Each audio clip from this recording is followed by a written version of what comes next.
বাংলাদেশের সর্বশেষ গুরুত্বপূর্ণ আপডেট সংবাদে আপনাকে স্বাগত। শুরুতেই সংবাদ শিরোনাম, পরে বিস্তারিত। শুরুতেই জানিয়ে দিব, আওয়ামী লীগ নেতার নেতৃত্বে হামলা, গুলি, বিএনপির অফিস ভাঙচুর। নড়াইলের কালিয়ায় বুড়িখালী গ্রামে আধিপত্য বিস্তারকে কেন্দ্র করে বিএনপি লোকজনের উপর গুলিবর্ষণ এবং কুপিয়ে জখমের ঘটনা ঘটেছে। গত রাত 10টার দিকে আওয়ামী লীগ নেতা জামাল হোসেনের নেতৃত্বে হামলা হয়েছে বলে অভিযোগ করেছেন ভুক্তভোগীরা। এ সময় ভাঙচুর চালানো হয় বিএনপির কার্যালয়। এরপর জানিয়ে দিব, বিচার বহির্ভূত হত্যাকাণ্ডের প্রতিবাদে ইবিতে মিছিল।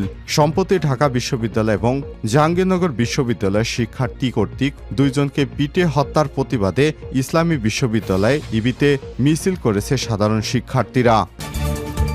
জানিয়ে দিব, সাবেক মন্ত্রী এবং এমপিদের বিরুদ্ধে প্রায় 750 মামলা, 6 জেলায় এখনও মামলা হয়নি।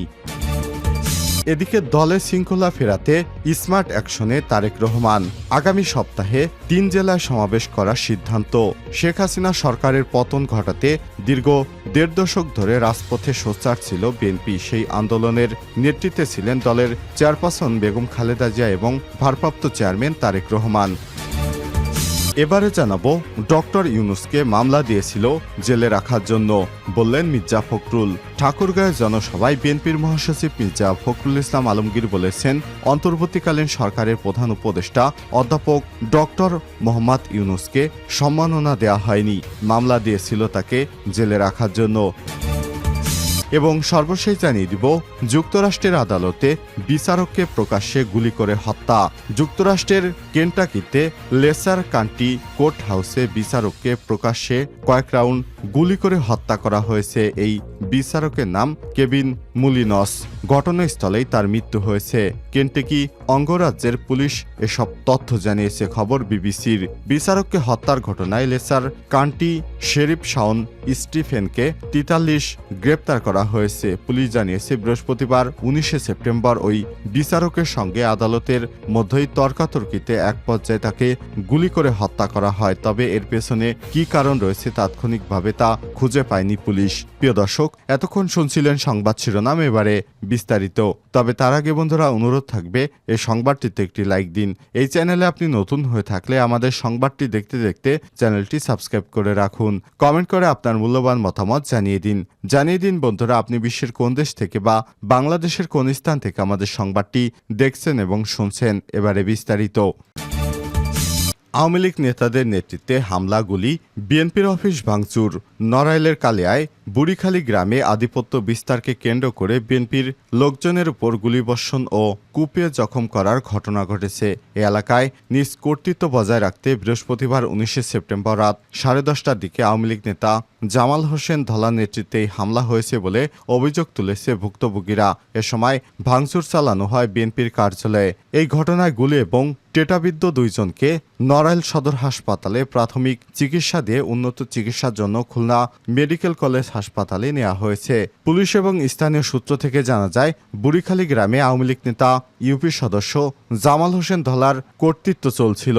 আধিপত্য বিস্তারে সম্প্রতি গ্রামের মাকসুদ শেখের নেতৃত্বে বিএনপির লোকজন সংগঠিত হয়। এতে উভয় পক্ষের বিরোধ শুরু হয়। চলমান বিরোধের এক পর্যায়ে বৃহস্পতিবার গ্রামে বিএনপির একটি অফিস উদ্বোধন করা হলে দুই পক্ষের মধ্যে উত্তেজনা বেড়ে যায়। পরে রাতে বুড়িখালী 3 রাস্তার মোড়ে ধলার নেতৃত্বে আগ্নেয়াস্ত্র এবং দেশীয় অস্ত্র দিয়ে হামলা হয়। এতে আমিনুর গাজী নামে একজনের শরীরের বিভিন্ন স্থানে গুলিবিদ্ধ হয় এবং হাতে টেটাবিদ্ধ হয় হেকমত গাজী নামে আরেকজনের। এ সময় আহতদের উদ্ধার করে নড়াইল সদর হাসপাতালে নিয়ে গেলে উন্নত চিকিৎসার জন্য খুলনা মেডিকেল কলেজ হাসপাতালে রেফার করা হয়েছে। অপরাধীদের ধরতে এলাকায় যৌথ বাহিনী অভিযান চালাচ্ছে।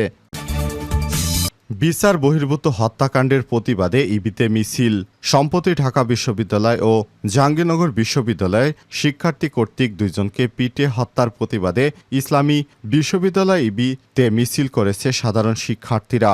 বৃহস্পতিবার 19 সেপ্টেম্বর রাত 9:30টার দিকে ইসলামী বিশ্ববিদ্যালয় ক্যাম্পাসে এই মিছিল শুরু হয়। ক্যাম্পাসে জিয়া মোড় থেকে মিছিল শুরু করে শিক্ষার্থীরা ক্যাম্পাসের বিভিন্ন সড়ক প্রদক্ষিণ করে বটতলা সংলগ্ন এলাকায় গিয়ে মিছিলটি শেষ হয়। পরে সেখানে সংক্ষিপ্ত সমাবেশ করেন তারা। সমাবেশে শিক্ষার্থীরা বলেন, ঢাবিতে তোফাজ্জেল নামের একজন ভারসাম্যহীন যুবককে পিটে হত্যা করার পূর্বে তাকে ঠান্ডা মাথায় খাওয়ানো হয়। এই ঘটনা যারা ঘটিয়েছে তারা মধ্যযুগীয় নৃশংসতাকেও হার মানিয়েছে। আমরা এই ঘটনার তীব্র নিন্দা এবং প্রতিবাদ জানাচ্ছি। এই ঘটনায় জড়িতরা যদি সামান্যজ্ঞ হয়, এমনকি প্রধান উপদেষ্টা হয়, তবুও তাদের দ্রুত সময়ের মধ্যে শাস্তির আওতায় আনতে হবে। শিক্ষার্থীরা আরও বলেন, মব জাস্টিসের নামে যারা দেশের বিভিন্ন জায়গায় হত্যাকাণ্ড চালাচ্ছে তাদেরকে নৈরাজ্যকর পরিস্থিতির দিকে ঠেলে দেওয়ার অপরাধে ছাত্র জনতা আবারও রুখে দাঁড়াবে। আমরা অন্তর্বর্তীকালীন সরকারের নিকট এসব ঘটনা থামানোর দৃঢ় আহ্বান জানাচ্ছি। সাবেক মন্ত্রী এবং এমপিদের বিরুদ্ধে 750 মামলা। ছাত্র জনতার অভ্যুত্থানে শেখ হাসিনা সরকারের পতনের পর এখন বিচারের মুখোমুখি হতে যাচ্ছেন ক্ষমতাচ্যুত মন্ত্রী, সংসদ সদস্য, আওয়ামী লীগের বিভিন্ন পর্যায়ের নেতাকর্মীরা।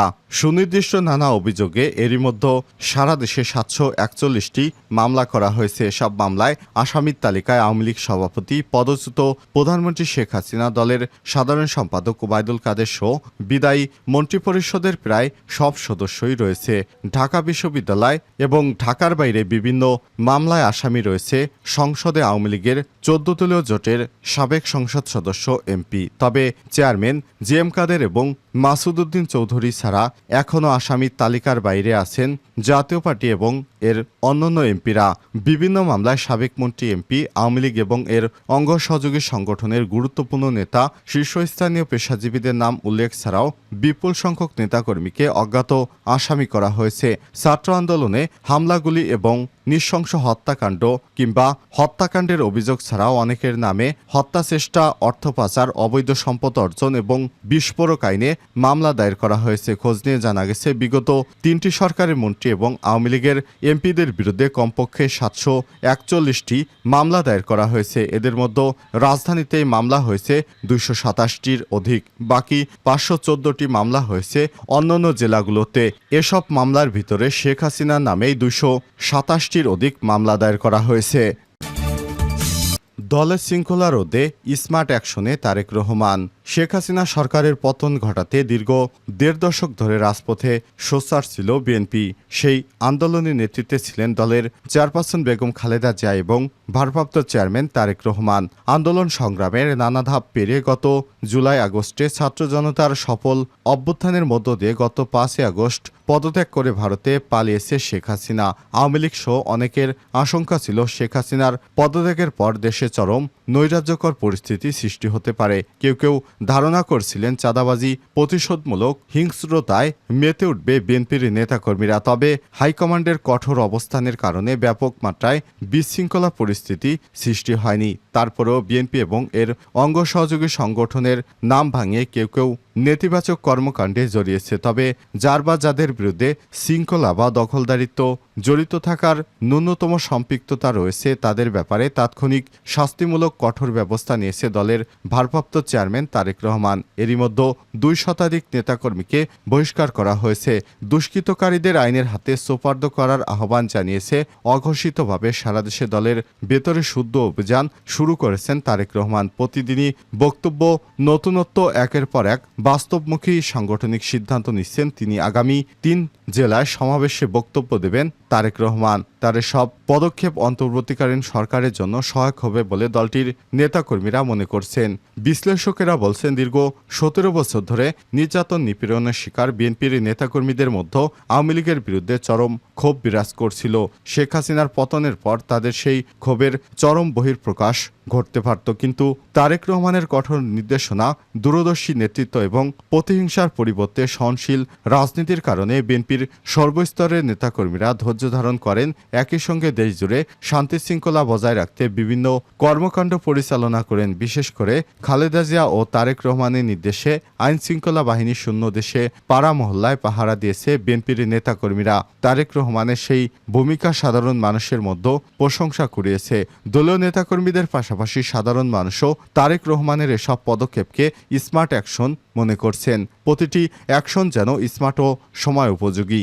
এক কথায় বিএনপিকে তিনি গণমানুষের দলে পরিণত করেছেন। তার বিভিন্ন সিদ্ধান্তকে স্বাগত জানিয়ে অনেকেই সামাজিক যোগাযোগ মাধ্যম ফেসবুকে বিভিন্ন মন্তব্য শেয়ার করেছেন। বিএনপি নেতাকর্মীরা মনে করছেন তারেক রহমানের এসব পদক্ষেপ নেতৃত্বের দক্ষতা যেন তার পিতা শহীদ প্রেসিডেন্ট জিয়াউর রহমানেরই প্রতিচ্ছবি।